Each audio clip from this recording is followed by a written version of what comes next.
views and opinions expressed in this program are those of the participants and do not necessarily reflect the views of BronxNet or the program underwriters.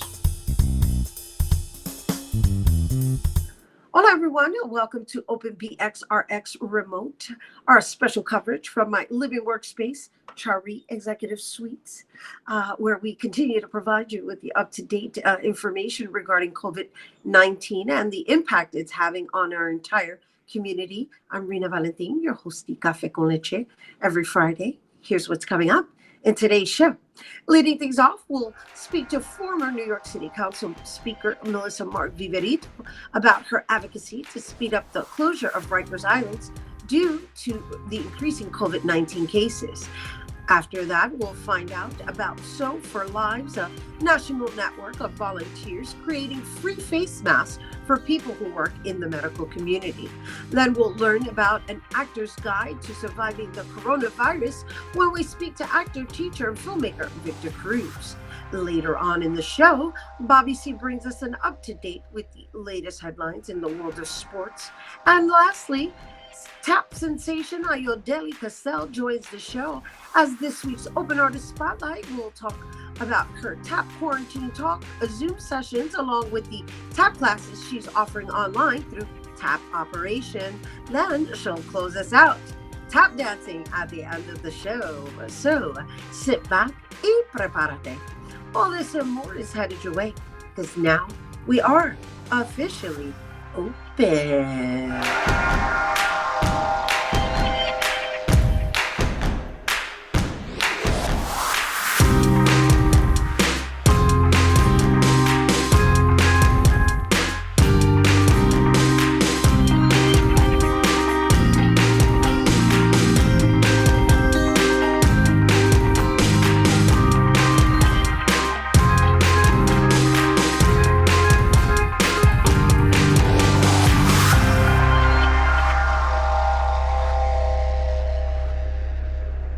Hey everyone, welcome to Open. I'm Rhina Valentin, your hostie Café con Leche for the next hour. Always inviting you to get social with us, especially during these social distancing times. That's right. Tweet us and follow us on Instagram at BronxNet TV and like us on Facebook at Open BronxNet Television. And while you're there, you can follow me on Instagram, Twitter, FB, and LinkedIn at Rhina Valentin. So, the number of COVID cases continues to increase within the prison systems. It's said that over 300 inmates and close to 600 Department of Corrections staffers have tested positive, while 2 prisoners from Rikers Island have already died from COVID-19. Our first guest has been in the forefront of the fight to close down Rikers Island during her time as New York City Council Speaker. And now, more than ever, she's calling for the closure to happen sooner than later due to this pandemic. And joining us to tell us more, please welcome former New York City Council Speaker and now congressional candidate, Melissa Mark-Viverito. Hi, Melissa. Hi, Rhina. How are you? Staying safe, checking in on neighbors, making phone calls. It's an anxious time, without a doubt. I mean, I go through my ups and downs, as I'm sure many people do. There's a lot of uncertainty and a bit of chaos.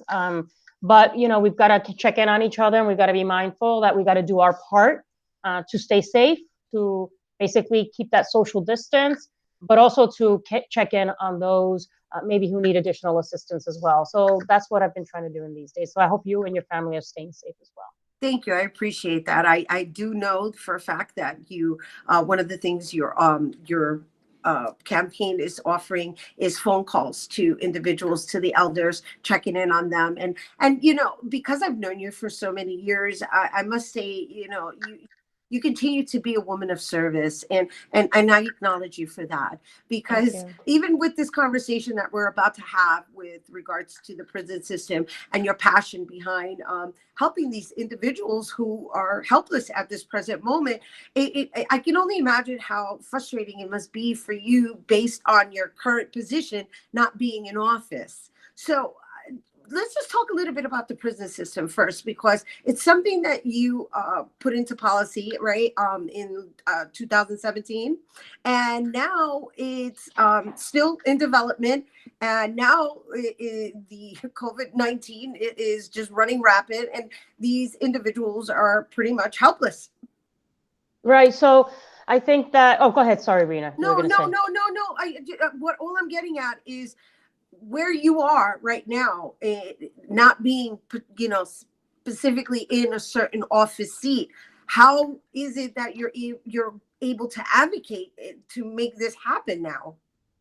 I mean, all we can do is just like add our voice and join the advocates who have done an incredible job of really being able to position why there needs to be a change in what is happening in our current reality. The advocates were critical to getting us to the point to understand that Rikers needed to be shut down, right? The advocates representing those who have been incarcerated at Rikers, those who are formerly incarcerated, who have that lived experience, that were able to articulate, this inhumane system and this facility institution, which is inhumane, needs to be shut down. So they continue to be very strong voice, like you're saying, for those who are voiceless, right? For those who are on Rikers Island, who, let's be clear, 85% of those at Rikers are awaiting their court date. They have not been convicted. They have been accused of a crime, and they have to wait for their day in court. About 15% of those on Rikers Island are serving a term of a year or less.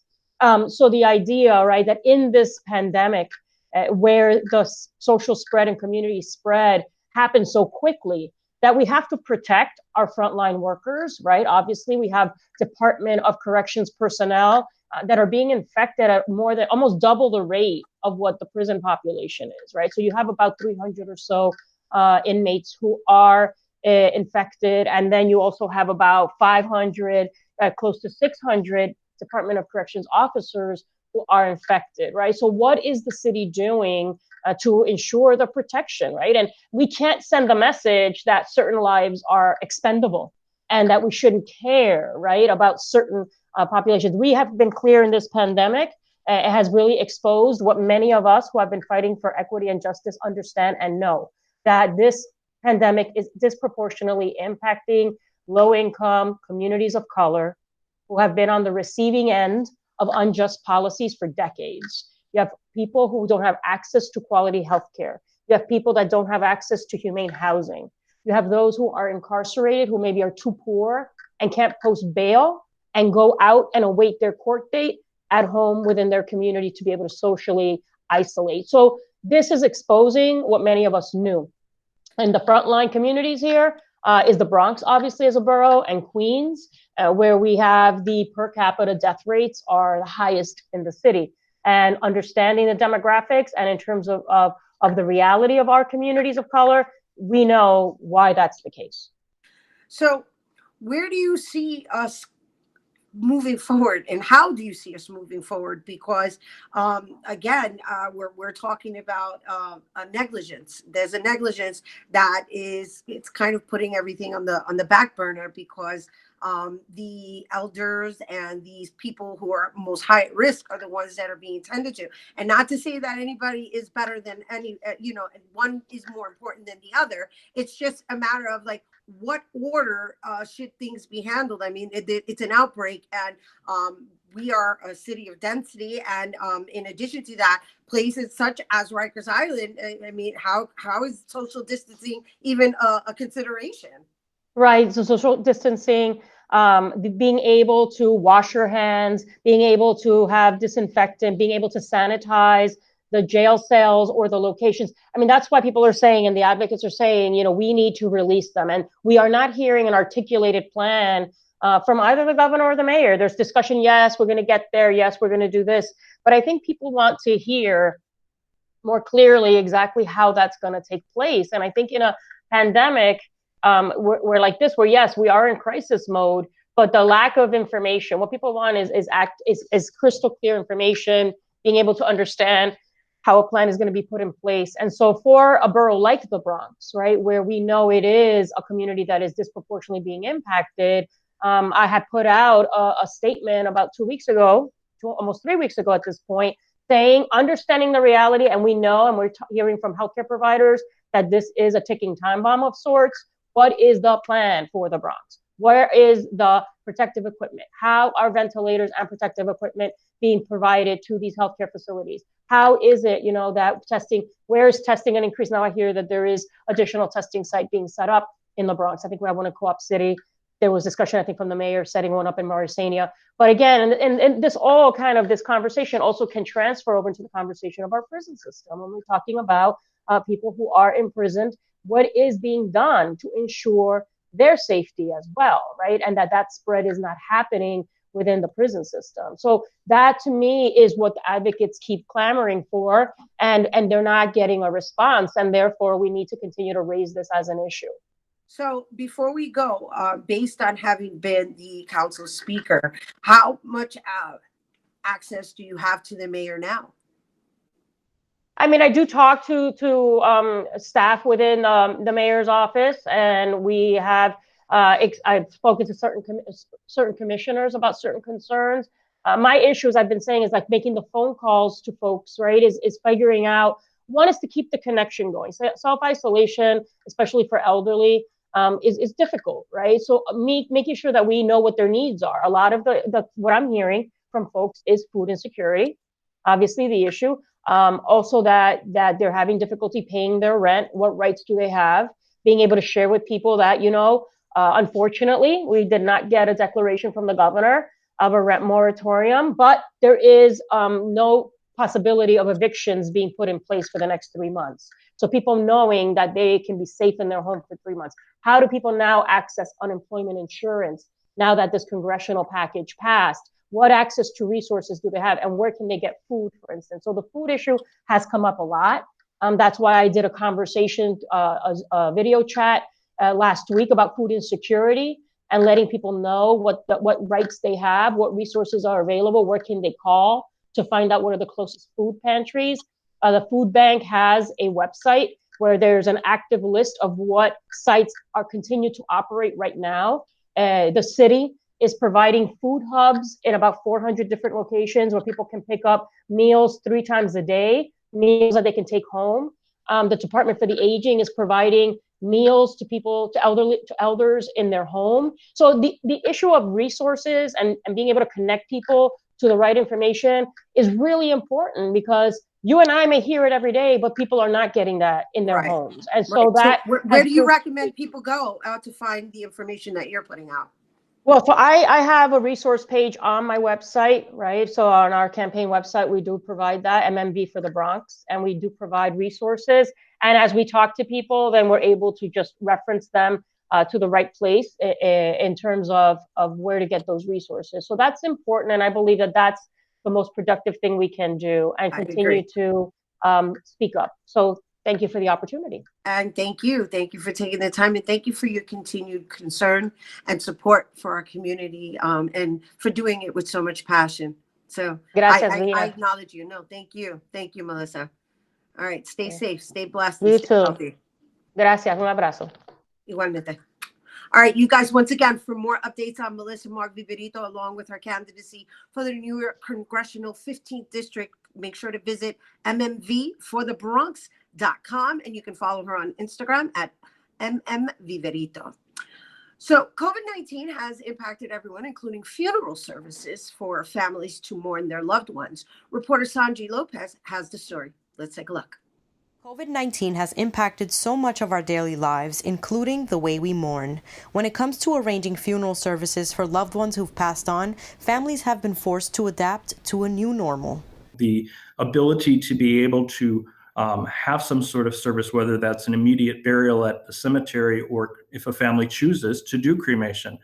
There is almost a 7 to 8 day waiting period prior to a cremation taking place because there is such a backlog for that. Jimmy Olson, a spokesperson for the National Funeral Directors Association, tells us about some of the challenges and new guidelines that funerals have implemented in order to ensure families are able to say goodbye safely, like limiting services to 10 people or less and offering virtual services. So it's been very difficult for families to be able to have funerals. Things have gotten smaller. With our cemeteries, if we do an outdoor service, such as a graveside service, we obviously have to still practice safe distancing. And some of the cemeteries have put in requirements saying, again, 10 or less, maybe 20 or less, 30 or less. But that's depending on the state, the city, and even the cemetery itself.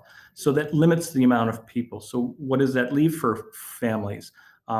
Some families have chosen, if funeral homes offer it, and most do, is video conferencing or playing the services online so that people can attend the service virtually. On March 19th, the Department of Homeland Security issued a statement naming mortuary workers as critical infrastructure workers. In an open letter to Governor Andrew Cuomo, the NFDA now requests license reciprocity for funeral directors, which would allow directors from other states to travel and assist overwhelmed partners in states like New York, the epicenter of COVID-19. For those funeral homes on the front lines there, just to have the extra people to support their staff, let someone else take a break, give someone one night off, let them sleep in, just to be able to assist making what we call transfers, going to bring someone's loved one back into our care. It could be so helpful to these funeral directors who are working 24 hours a day. To stay up to date on the latest changes, rules, and regulations in regards to funerals during the COVID-19 pandemic, visit nfda.org. Reporting for BronxNet, Sanji Lopez.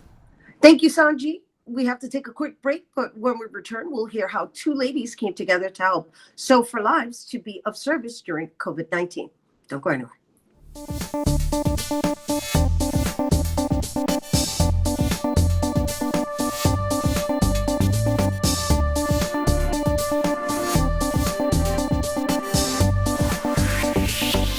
Hey everyone, welcome back to our remote version of Open. Our second guests are two fashion designers and alumni from FIT who joined together to create face masks for first responders and essential workers to support the frontliners in the way that they know how, through Sew for Lives. So far, they've donated 6,433 sewn masks, and the organization consists of volunteers throughout the country. Joining us to tell us more, we welcome Sew for Lives founder Caroline Birdie and Karen Sabag. Hi, ladies. Hi. Karen? Hi. Hi. Okay, I just want to make sure everybody's there. Thank you so much for joining us, and thank you for your service. Thank you. Thank you.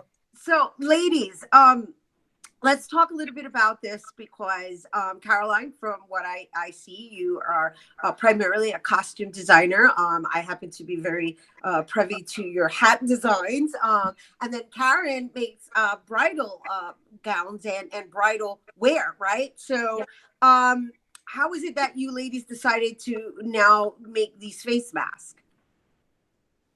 So we had a conversation actually on March 20th, and Karen and I are always up late at night doing work on our own projects for our own businesses.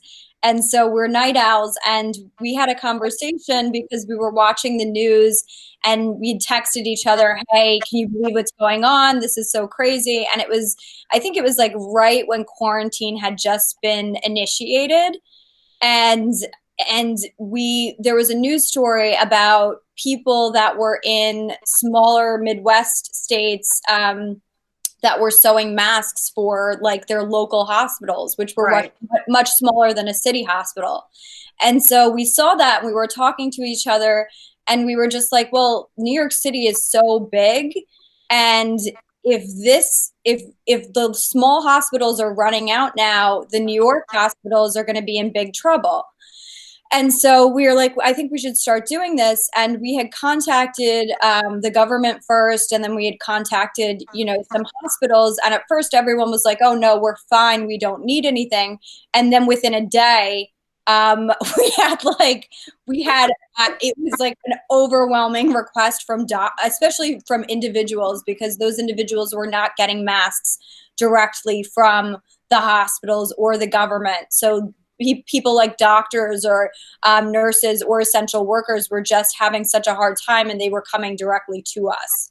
And Karen, I understand that you, one of your trials was based on bridal bags. Is that Yeah. correct?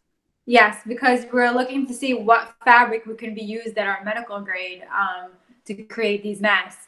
And Caroline did the research and she said, Karen, I think if you have your garment bags, we can use your garment bags. Can you show it to us? You have one there, right? Yes. Yeah. So that's what you started with. That was my sample, yeah. Right. That I started like creating the pattern and everything. So I said, okay, I actually just received a big order last week for garment bags, and I had like over like 500 garment bags in my garage, and then I just started cutting them up, and that's how we started creating the masks. And so now the way you guys are designing is with professional medical materials, right? Caroline, you want to elaborate a little further? Because I know you were showing me a sample of where you're at now with the designs and who you're designing for, because you're designing for the medical professionals. So it has to have a certain level of protection, not just look fabulous. Yes.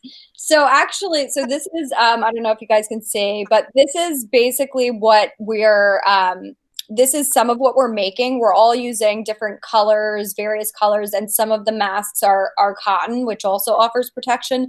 But the best material we've found so far to use that offers the most protection, and the material that actual medical masks are made out of, is this material called polypropylene.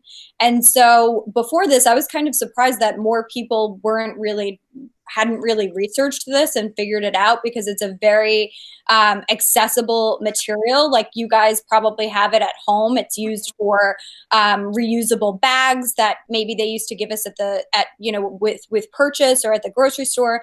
And so there's all of these different things that it's used for, because it's such a common material. And so when we were doing this, I had ordered some from Amazon that were actually used as, I think they were used for like cleaning pads, but it was the same material. It was actually this yellow material. Right.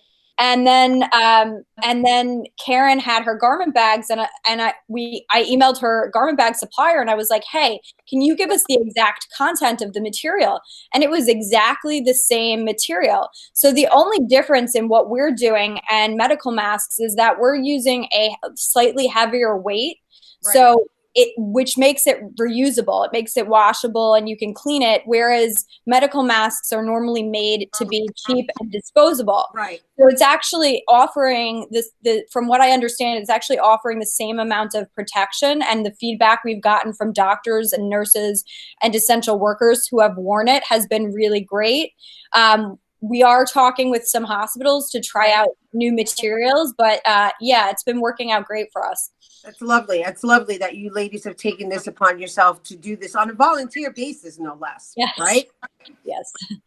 So I want to just share the other designs that you created, because I understand there's children's designs that Karen has in her possession. Karen, do you want to share those? Yeah, so we started getting contacts from like foster homes and different kids who have like cancer that need masks. So we said, let's create some kids one. So this is one of the kids masks that was created that is cotton, but it does have a pocket inside that you're able to put the filter in for the kids. Oh, nice. We're making them really cute because of the prints and the patterns, to give them to make it happy for them. Right, of course. Another one that we're doing for the kids. Lovely. And then for the adults, there's another one that we said, because a lot of them are asking for pockets if it could be reused. So for the adults, we did this one, which still has the wire on the top. Right. And then it has, again, the pocket to put the filter in. And this has ties, so it's more like flexible to wear. Right. Over the person's head. And then a lot of the emails we got was for the ears were hurting, and then one of our volunteers, her husband is an engineer, and they created this 3D printing, and they created this for, I don't know if you could see it, I put it on the wall, and it goes in the back of the head, and they're able to, instead of putting it towards the ears, they're able to manage and put it to their size of the head. Nice. Back. Nice. Amazing how you guys are making a business out of this. I mean, I know you're doing it out of generosity, but you're still able to exercise your artistry and be of service is beautiful. It's beautiful. Yeah. Thank you. So before we go, because we're running out of time, let's just share how you've been able to expand this into a national network. So tell me how that system works, because you have people from different parts of the United States that are part of your movement now. So when Karen and I started, it was just the two of us. And then we got one person, I think within like 2 or 3 days, that was a good friend of us. And basically all of the volunteers we've gotten just ourselves, and we've gotten them through word of mouth. We've gotten them through our alumni network. We've gotten them through people that have worked with us or people we know in the fashion industry, and basically just also social media, just putting it out there. So many people are just sitting at home right now and they want to help so badly, and they don't have a place to go, and they have the same skills we do. And so we're happy we're able to create this, this community for people to come to and really help from all over. Well, I love it. It's definitely, as the governor would say, New York tough.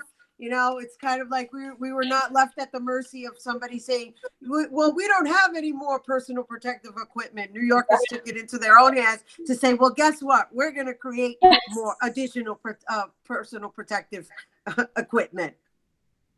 Yes, exactly. We totally agree. And then, of course, Karen, she put her stylish spin on it. So anyway, we're out of time, ladies. And I want to thank you both for taking the time to share with our viewers. Do you have any volunteers that you're looking for? Are there any last words really quickly before we wrap up? Karen, you want to go first? I just want to thank everybody who came to help during this time, especially our volunteers, and a lot of them, we don't know their faces. So thank you again for, sharing your time and your talent and helping out with this. Beautiful. Caroline? I would also say we still need volunteers always. And we definitely also need help from people who can offer packaging, like bags to pack our masks in, and fabric. We're still really in need of packaging and fabric. So if there's anyone out there, anybody, we need help.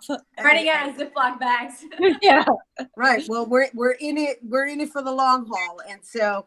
Thank you, ladies, for taking the lead, and thank you for being a prime example of what New York tough looks like. Thank you, Rhina. Thank you. All right, you guys, once again, for more on Sew for Lives and to offer volunteering and or system in whatever way you can follow them on Instagram at Sew for Lives, and that's with the number 4, Sew for Lives. We have to take a quick break, but when we return, we'll hear how you can still prepare for your acting career during this pandemic. Don't go anywhere.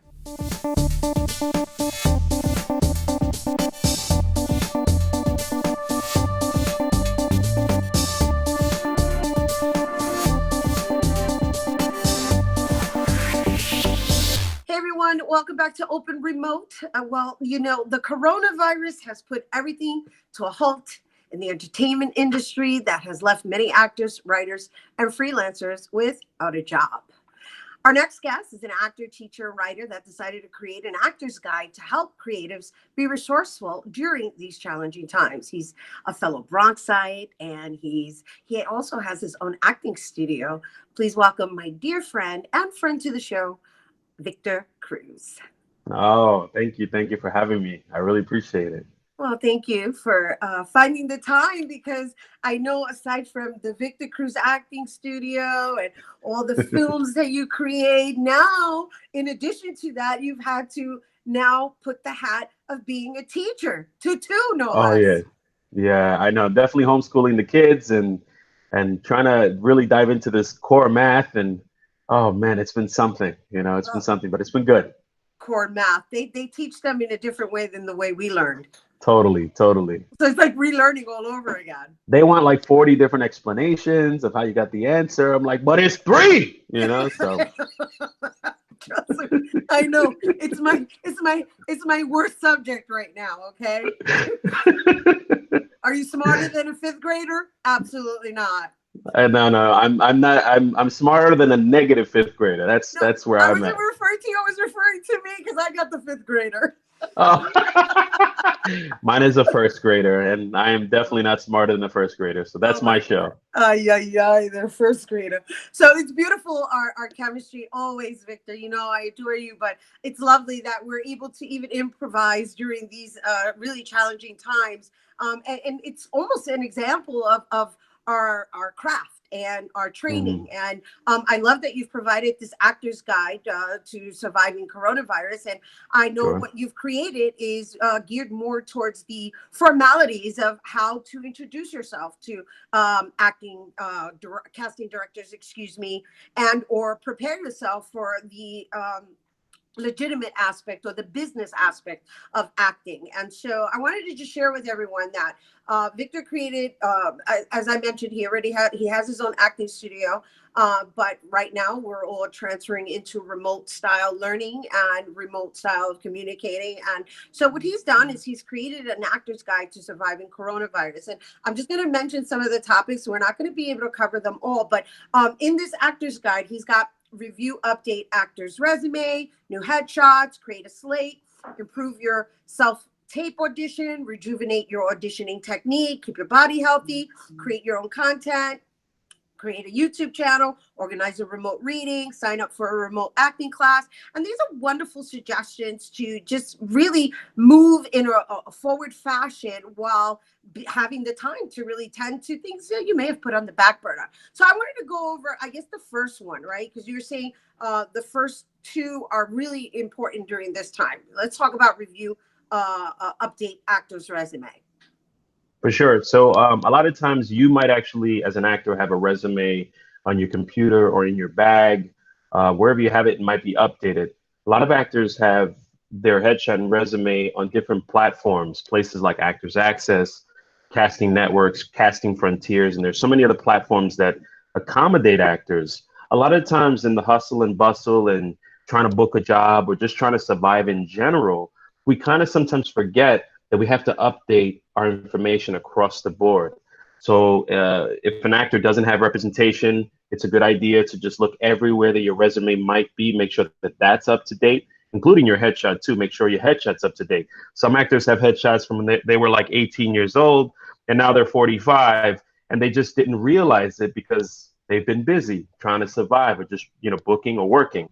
The actors who do have agents and managers, I suggest checking in with them, make sure that they also have all of your up-to-date information, because it will benefit you greatly if the industry knows what you've done and that everything is up to date. So during these times, I mean, I know you're saying new headshots, but how does one go about getting new headshots if they can't, there's this social distancing rule in order? That's a very good point. I think now's a good time to do the research, look around at different photographers that might be closer to representing you at your best, connecting with those photographers. And I think once the crisis and once things start to clear up and there's some light at the end of the tunnel of this whole thing, you can be ready to meet with a photographer to take that picture. A lot of times, again, in the hustle and bustle, we don't take the time needed to do the research, but now you have the time. And Right. So it's a good time to do that. Yeah, well, with all this self-isolation, it's also a good time to even consider creating your own work, right? That's right. I mean, you and I do it, and I love that that's on your list. Create your own content. Let's talk a little bit about that approach that you're suggesting people really take into consideration. A lot of actors starting out don't have material, and a lot of agents, managers, casting directors want to see what the actor can do. I've talked to numerous casting directors that say if the actor doesn't have footage from a TV show or a film, if they have something online that I can watch that they've done, then I can get a sense of who and what they are and consider them for parts in the future. So let's say you have nothing online. Now's a good time to create your own YouTube channel, create any platform like Vimeo as well. Create a channel where you can begin to shoot monologues of yourself playing different characters and upload those monologues to those channels. This way, when casting directors, when an opportunity presents itself, you're ready to go, right? Even right now, there are casting directors that are putting out notices about if you have monologues that you've shot already, send them to this place, put them in a Dropbox, send them to this email as a way for me to meet you because I might not know you. Right. And that's a really good idea, even for people such as us. And what I mean by that is, I've been doing this so many years. This has been a great time for me to actually dig through the files in the archives and collect the archives and do something with them, repurpose them, and even identify where they are, because I don't know about you, but I work so fast that I tend to forget that I even did certain things. That's true. I mean, I actually did the same thing that you're talking about. I found movies, I found clips, I found old stuff that now I'm repurposing. I'm streaming stuff live on Facebook and on YouTube for people to enjoy. These are things that people had never seen. Maybe there was an opportunity for them to see it, but they missed it. So now you can really encourage people, since they're home and isolated, to now pay closer attention. I saw you put up the Victor Cruz variety show. I actually have the collector's item. I have the actual DVD. That's right. You have the original, which is funny. I haven't actually shown any sketches from that DVD, but that's coming soon. I might actually either break them apart or show the entire DVD. It's coming soon. But what I have shown is stuff that's not on that DVD. It was stuff that I had released over the years and just decided, let me put something together. I see. Well, again, we're going back to utilizing what the means of how we're living right now, which is virtually.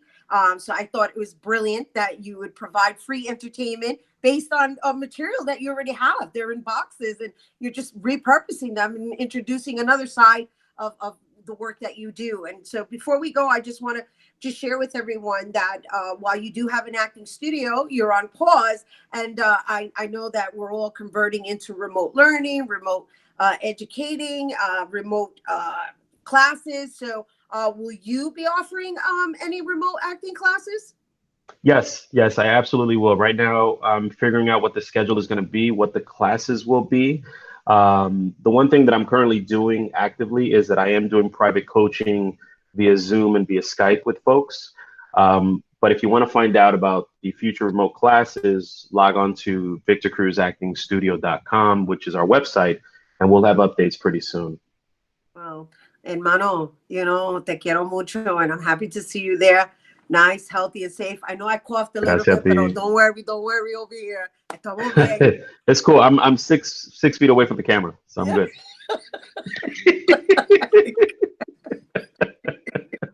Well, thank you for having me. I really appreciate it. And, stay safe and healthy. And, this is a good time for parents to really, really connect with their kids. And I know you've been doing that with your lovely daughter. So, absolutely. And you're a wonderful dad. And so peace and blessings and mucho, mucho amor to you and your entire family. Thanks for taking a moment from your new job of teaching and taking off the hat for a minute to come and join us for this interview. Anytime. Thank you. For more information on Victor Cruz and to read more on his Actor's Guide to Surviving the Coronavirus, you can visit VictorCruzActingStudio.com. So Visions, the services for the blind and visually impaired, will be holding a virtual live concert featuring Mr. Entertainment himself, Gene DiNapoli. The virtual concert will take place today at 8 p.m. And to watch the performance live, you can visit DiNapoli's Stone Mill Restaurant on Facebook, as well as Gene DiNapoli on Instagram for the live performance. All right, don't go anywhere. Bobby C's Weekly Sports Roundup is coming up next.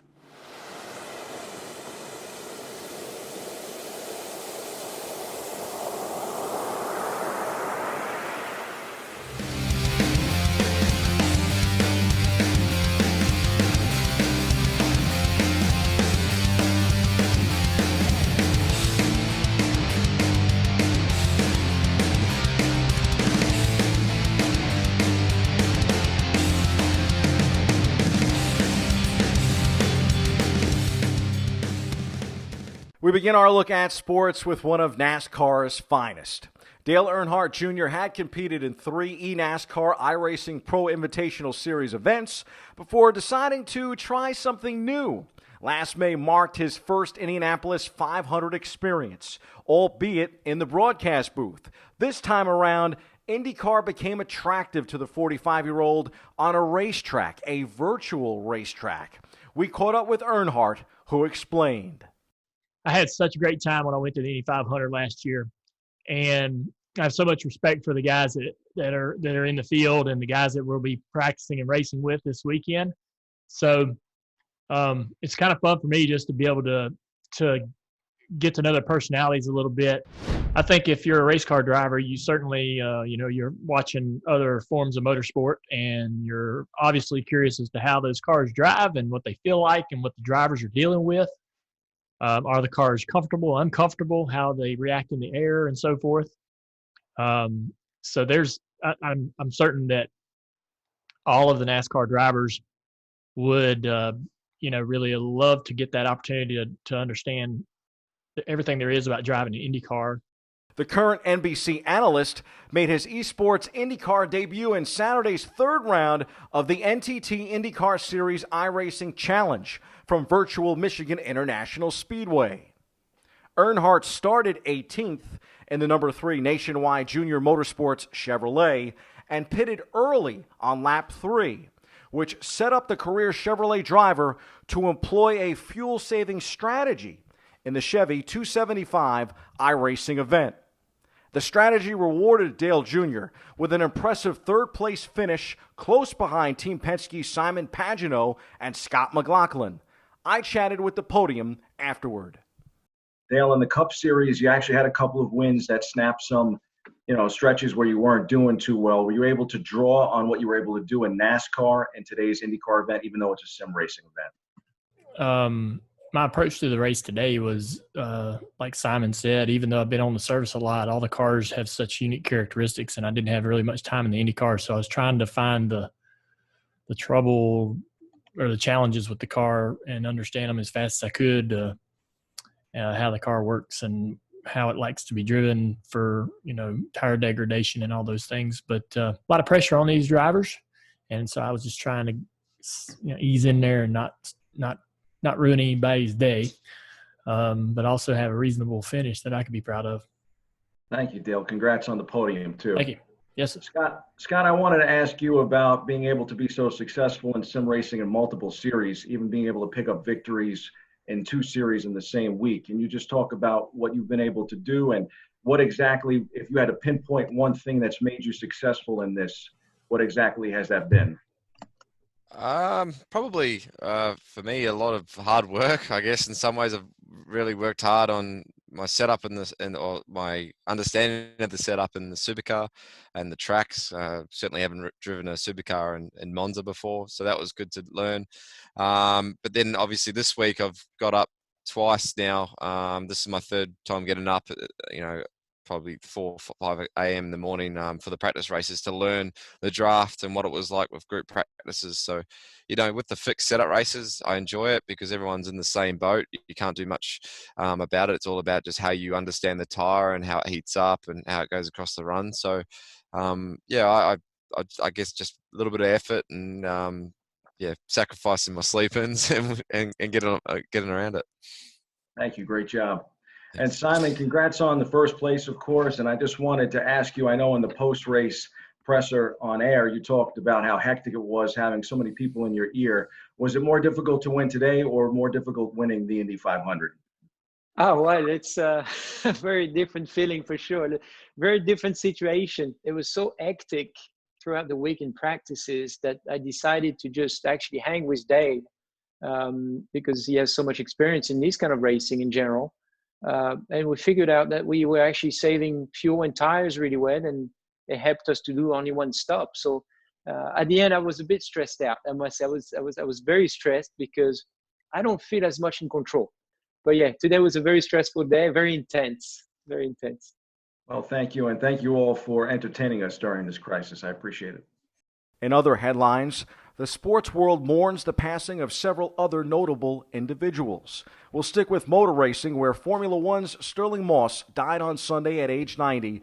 The British motor racing legend is widely considered one of the greatest Formula One drivers of all time, despite never winning a world championship title.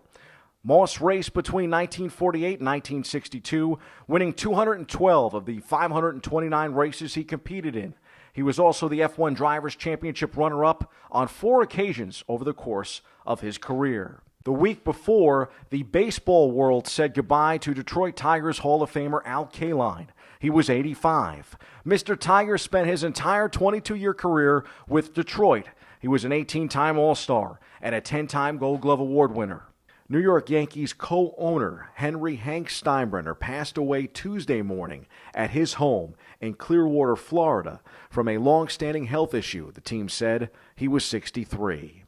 The eldest son of the late former Yankees principal owner, George M. Steinbrenner III, was in his 13th season as a general partner and his 11th season as co-chairperson of the Pinstripers. Closer to home, there are those that lost their lives all too soon thanks to the coronavirus pandemic. They include our press box friend, Anthony Causey. Causey, a longtime photographer for the New York Post, died Sunday from the virus. He was 48. Causey is survived by his wife and their 2 children. A Brooklyn native who grew up in Bensonhurst, Causey joined the Post in 1994 as a photo messenger, graduated to photo editor, and eventually became a full-time journalist photographer. In that role, he chronicled the Yankees, Mets, Giants, Jets, Knicks, Rangers, and much more. We also remember Jacqueline Cruz Towns, the mother of Minnesota Timberwolves star Karl Anthony Towns, a New Jersey product. Towns' mother died from complications from the coronavirus. Her family said Monday she was 58. And some better NBA news. The league and ESPN put together the association's first horse challenge. Chicago Bulls star Zach LaVine put on a show Sunday night, shutting out Boston Celtics legend Paul Pierce. Other retired NBA greats, current standouts, and WNBA stars were also part of the first horse challenge. It didn't get the reviews that it would have liked, but it was basketball, even if it came to us via driveways near and far. These days, it's all about creativity when it comes to sports content to fill the void created by the COVID-19 crisis. And we are ready for some daytime baseball. Jeff McNeil of the Mets and Tommy Kahnle of the Yankees are among 30 Major League Baseball players who will be representing their team in a new MLB The Show video game league put together in coordination with baseball and the union. The league, with games shown via Twitch, is scheduled to run until early May. SNY has been running a live simulation of the Mets' 2020 regular season on MLB The Show, matching up with their schedule and airing each game day and night on SNY's YouTube and Twitter pages. We'll take any baseball we can get these days.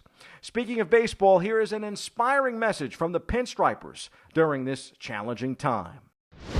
Hey guys, it's DJ. Hey fans, Mike Ford here. Mike Talkman here, my quarantine buddy, Coda. I hope everybody's staying safe out there. I hope you're hanging in there during this tough time. We're all thinking about you guys. We can't do this without you. Just make sure you guys are staying safe, taking the necessary precautions. Hello, fan. This is Miguel Andújar. Stay at home, please. I know there's no baseball right now, but I really think it's important that we use this time to get stronger together. Be positive, be patient. Just wrote this song to help everyone cope.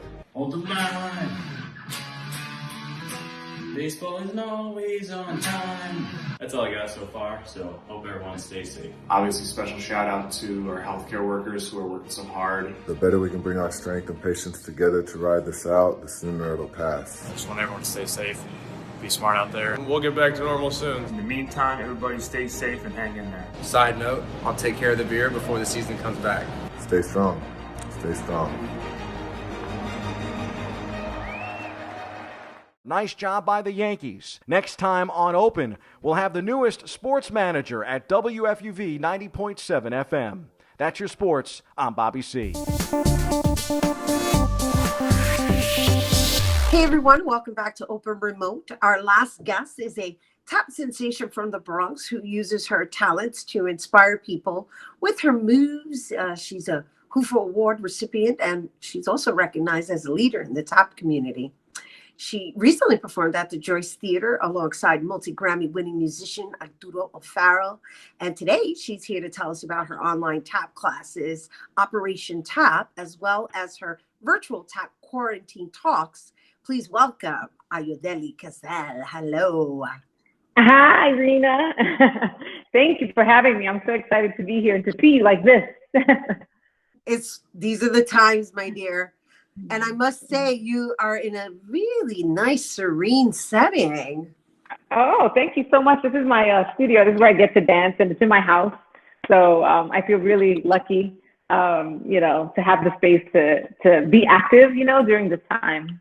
I think it's wonderful that you have a studio in your living quarters, because at least you're able to continue exercising your craft. Yeah, no, it's been a real blessing. I've recognized that from the beginning, It's called Original Tap House. Well, we call it that because the original what? Say that again. Original Tap House. Original Tap House. I like that. That's the name of your studio? Yeah, it's Original Tap House. We even have a website. But we call it that because we've had this brownstone where I live in the Bronx has been, many tap dancers over the last 25 years have lived in one of the 3 apartments. So, That's a big deal because, I don't know how you would do in a high rise where I'm living. Yes, I'm quite sure they would have, petitioned for my eviction by this point. Yeah. Oh gosh. So, which should we talk about first? Should we talk about the tap quarantine talks? Because it sounds to me that you are speaking on a universal level now, based on the circumstances. Let's talk a little bit about that. Yeah. So, thank you for asking me about it. In February, mid-February, I wanted to hold an open call for tap dancers to, I called them a work session. It wasn't an audition. I just wanted to work with new dancers that I hadn't, met before. And so I held this class at Gibney. It was a 2-hour session, and I had about 35 or so tap dancers come.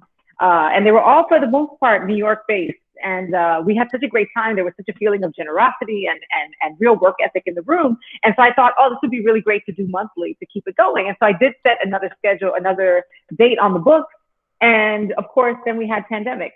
And rather than cut that off, I decided to hold the meetings virtually. And what was really cool, how has that worked out for you? It's been amazing because, I've been able to have people from all over the world tune in. And it really speaks to the international nature of the dance, of tap dancing. And so we've had, this Sunday will be our 6th talk. And I've had participants from Ukraine, South Africa, New Zealand, Canada, Germany. It's been, and of course, all over the US. So it's been really, really nice to connect with people and have them connect with each other, via in this way. So is this the first time you're discovering all of these new tap dancers from those different parts of the world? Well, I knew that tap dancing is an international form, and that is one of the strengths of the community. But what is nice is that a lot of the people that have joined are people that I've only seen their name on Facebook. So there are people who engage with us either just through social media or through Operation Tap, which is another one of the platforms where I teach. And so I've been able to have face-to-face time, as opposed to just scroll on social media. Right. And just pretty much support each other and learn about each other and kind of deal with each other on that superficial platform, because really it's only what they want us to know. Right. Well, yeah, but also what I would like to say about it is that it allows us to engage with the art in a different way. Getting in the room is one thing, but also to be able to talk about practice and discipline and process is equally as valuable. And it kind of changes your perspective a little bit when you go back to put on your shoes. So I really, I'm enjoying it. It's like the highlight of my week. I can only imagine. And that is a wonderful segue into the tap class operations that you're offering, right? So, but before we even talk about tap class operations, I want to, how many women are down with this whole tap quarantine talks? How many women? I got to tell you, there are a lot. We outweigh the men, I'll tell you. Really? I think so. Yeah. I mean, I think the participants, there are so many women who tap dance, That's awesome. Yeah. It has been. Because in the past, it's been a male-dominant art form. Yeah, I think it's about who breaks through to the mainstream, so to speak. Has tended to be male, but in terms of the practicing part of it, there are so many women who are dancing, who are tap dancing, and who always have been. It's just about whether or not we know about them. But I'm happy to know and to tell you that there are many women, female tap dancers who are coming through and representing, and there's also teachers, and it's nice. And then there's you molding them, so that's a wonderful way for us to talk really quickly about the tap. What is it? A tap class operation. Operation right? Tap. Operation Tap. My bad. Yeah. Yeah. So Operation Tap is an organization, a company that I co-founded along with my friends Anthony Marigerato and Mike Minery, and we actually started this 6 years ago. And what the purpose of it was to create accessibility of tap dance information and exercises and technique and all of these things to people around the world. We felt that there was a gap. Maybe people who were in the middle of the country or south or whomever, they didn't have access to a lot of information tap dance related. And so we created this online platform where we have exercises and combinations, and we talk about musicality, and we talk about old tap dancers and the masters of them. And so, and then we also have a paid subscription for it as well. So people can either engage with us online just, for free, and we have a lot of exercises for free, but we have a lot of classes that that are in the vault, so to speak, that people can access through our subscription. And then every now and again, we do live classes as well. Right. And so this is good for beginners. And what if people don't have tap shoes? Oh, well, I mean, I think if you don't you don't need tap shoes to tap dance. You can ask any tap dancer who tap dances through the supermarket as they're doing their grocery stores in their street shoes. So you can, you have some hard toe shoes. If you have some forgiving neighbors, now's the time to to just do it. Sign up for the basic class. It's so much fun. And you know what? It is really good for your health. Like my heart rate gets going. I get a little sweat glisten. So it's really good for your, just for your health as well. And it makes you joyful. Well, watching you makes us joyful, which we're gonna get a taste of in a few, right? Yeah, yes. I'm so excited. Yes. Oh my gosh, absolutely. Ayodele, thank you so much for taking the time to be with us. It's so lovely to see you feeling and looking lovely, and thank you for blessing our open artist stage. In spite of our current circumstances, we find ways to just be together. So thank you. Oh, thank you. I'm so happy to be back. All right, you guys, we're going to take a quick break, but when we return, Ayodele, she's going to perform for us. Don't go anywhere. Everyone, welcome back here now to perform a tap dance piece for us. Please welcome Ayodele Casel. Hey.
You got me over here. Woo! Ayodele Casel, everyone! Woo! Yes. Oh my gosh, did you get your groove on? Because God knows I was sitting over here having a real hard time just sitting watching you, my dear. Thank you so much. Yay. Thank you. Thank you so much. This has been so much fun. I mean, what a great reason to get up and get dressed and be joyful and move around. So thank you for the opportunity. Thank you so much, Rhina. Oh, thank you. Thank you for blessing us. And stay blessed, healthy, and safe, and definitely keep that body moving. Woo! Absolutely. And you guys, and Yes. you guys, for tap classes with Ayodele Casel, you can visit operationtap.com, and you can also follow her on Instagram at AyoLives. All right, that is our show today, mi gente. Thanks to all our guests for coming through, and to you, our viewers, for tuning in. If you missed any part of the show, you can check out the Recablecast tonight and 24 hours a day at bronxnet.tv. I'm Rhina Valentin, and from all of us here at Open, may the universe provide paz, prosperity, y amor. Stay blessed, healthy, and safe. Adios.